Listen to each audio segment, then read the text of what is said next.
Okay, so this is the last video for the Factorial ANOVA, looking at the relationship between company and service and satisfaction. All right, so what we have here are the plots for the interaction. Okay, I know it's super complicated, but I'm going to try to walk you through it.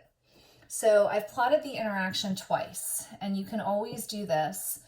In the first case, I plotted it with company along the x-axis, and in the second case, I plotted it with service along the x-axis. It doesn't matter which one you do. Sometimes one seems to make more sense visually than the other one. In each case, what we have on the y-axis is the dependent variable, which is satisfaction.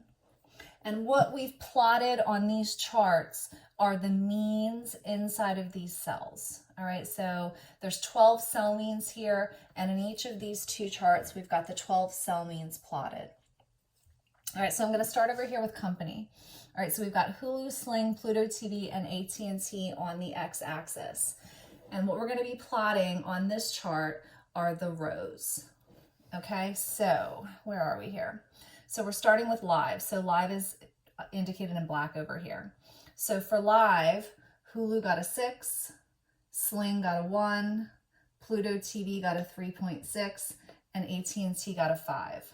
So I plot those dots, I connect them, and I mark them as live.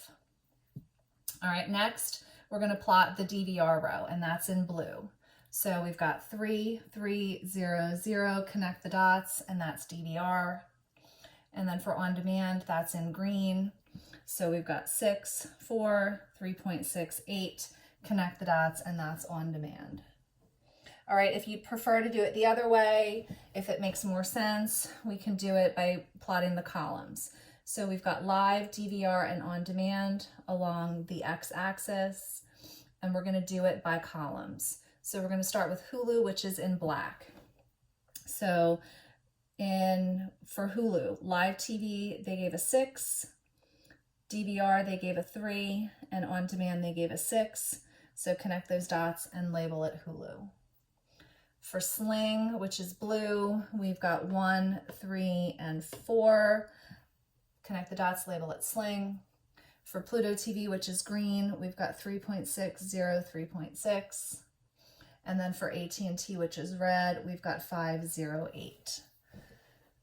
All right, so it looks like a complicated mess, I know, because we've got 4 levels of A and 3 levels of B.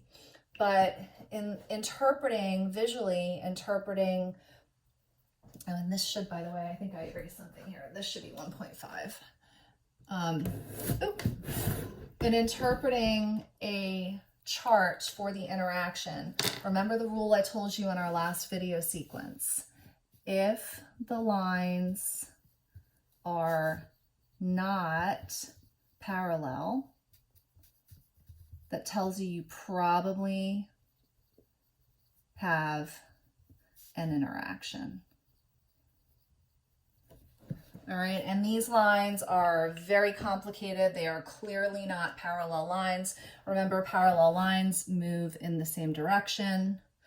So we've got all sorts of crosses on this line where the lines intersect with one another. So this is a good indication. And we already did the significance test, but looking at this visually, it's a good indication that we have an interaction. All right, so thank you for tuning in for the second Factorial ANOVA. Any questions, let me know.